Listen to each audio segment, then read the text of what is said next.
Our evening began in Peter Seychelles' comfortable study in his New York townhouse. Hey, how you doing? Peter Seychelles here. I'm a certified fraud examiner, a registered private investigator, and a government consultant. I want to do a brief video on this story that came out a couple weeks ago. It really kind of caught my interest. I'm surprised it hasn't gotten more blowback in the Southern California area. Let's take a look. So, there's this anonymous foreign investor that scooped up 9 burned out lots in Malibu where one of those massive fires took place. He paid about $65 million for these empty, burned out lots.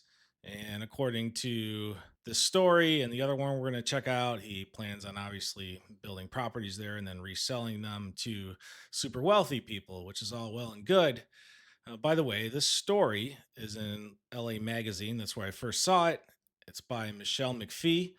Michelle is a great follow on X. She covers a lot of interesting stories, both in Southern California and in the Boston, Massachusetts area. Definitely give her a follow. And she's also the person who took the picture that is the thumbnail for this video. So she's a good photographer too. So, anyway, Michelle wrote this short little brief story here about this anonymous foreign investor that scooped up 9 burned out lots in Malibu for $65 million. The language she used was according to a startling new report by Realtor.com. I agree that is a startling report because purchases like these, where the foreign investor wants to stay anonymous, a lot of times it's not for a real good reason, not for a real pleasant reason.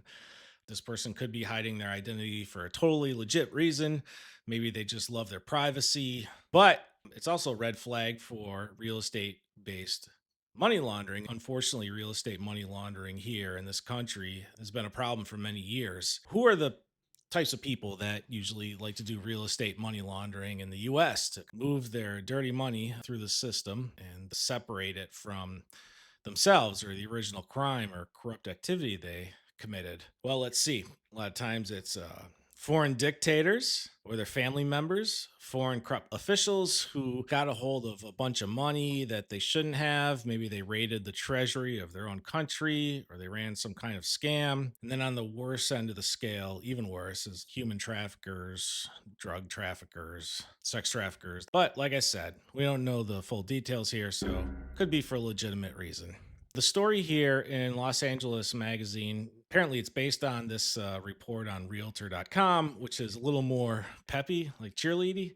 The one thing that stuck out to me on Realtor.com is there's not a lot of curiosity here about why someone would want to keep their identity hidden, why a foreign investor doesn't want their name attached to these transactions. Basically, these transactions are being facilitated by the Weston James Group, run by these two guys, Weston Littlefield and Alex Howe. I hope that they looked into the background of whoever they're doing these deals for. I hope they kind of figured out who exactly is this foreign investor and why do they want to stay anonymous. Another interesting part of the article is kind of pumps up the neighborhood a little bit. And imagine if you got to live in the same neighborhood as Rick Caruso, one of the greatest actors of our generation. You don't spend $1,000 on clothes that you're never going to wear.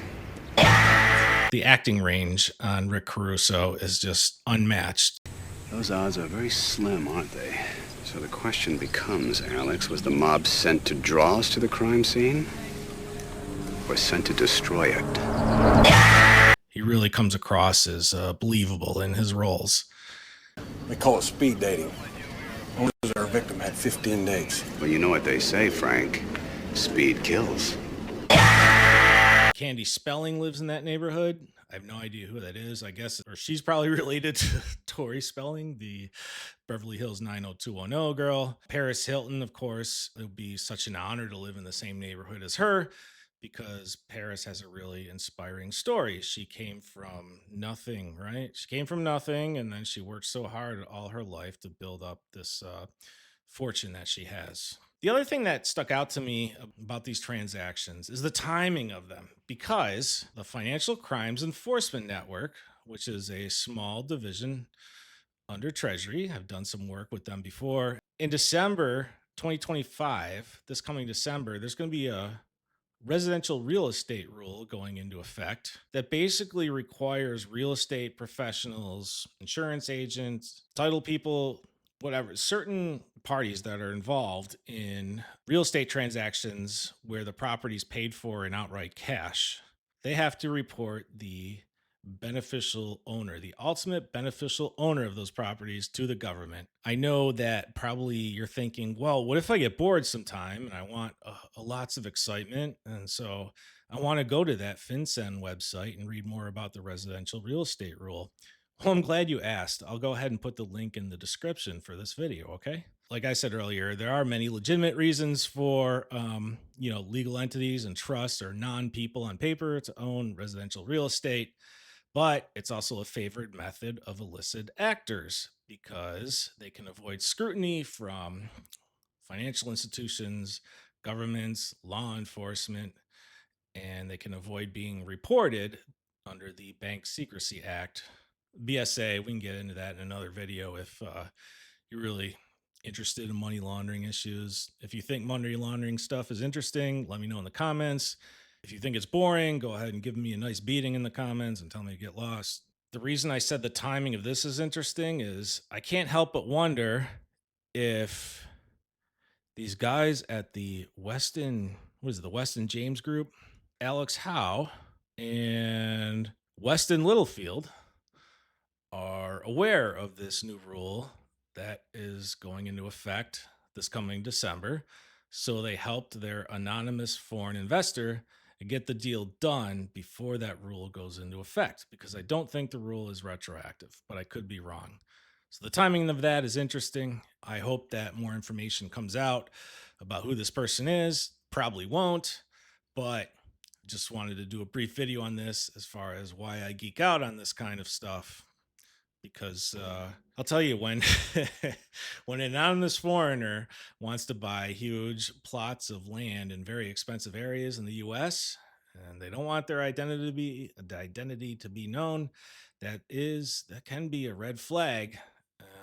Could be for a legit reason, or could be for really not legit, really unpleasant, not cool reason. In this case, we'll probably never know. Thanks for watching, and oh yeah, go Bills.